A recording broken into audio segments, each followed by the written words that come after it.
Ka-journey, pangutanay mong kaugalingon. Ngano man nga kung buutan ka, mas daghan pa man mo judge nimo. Kapila ka nakahatag og tabang, o niya gidudahan ka. Kapila ka nagpakabinuutan, o niya gitwist imong intensyon. Kapila ka nagpakatao pero sila sige pangita og sayop nimo.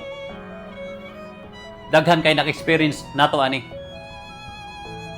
Na kay good heart pero dili tanan makasabot.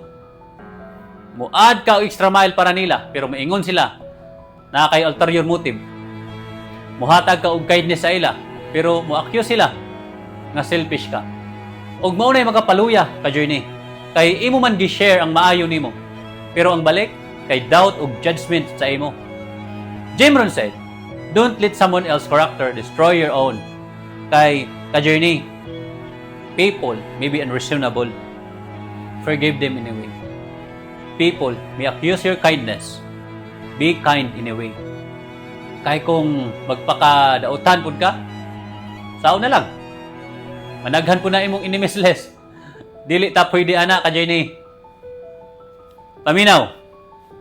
Character is not proven sa ilang opinion. Character is proven in silence between you and God only. In the final analysis, it was never between you and them in a way. Your kindness is not a transaction. It's a calling. So, ka-journey, ask yourself today, unsay usa ka area sa imong life nga kinahanglan nimo ibalik ang imong kindness.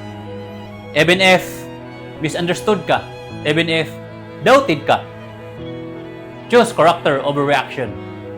Comment, be kind ka journey kung imo ning sundon. Share this basin naitaw nga naglisod og pasabot sa ilang good heart. Push yourself. Kay kung dili ka mo push sa imong kaugalingon, kinsa man di ay. Ka journey, trabaho ta. Kay bawal ta madriyaw. Gayaw kalimot, pasalamat ta sa Ginoo. Kay sa Philippians chapter 4 verse 13, I can do all things through Christ who gives me strength. Kita kits ka journey, ug heart ko kamong tanan.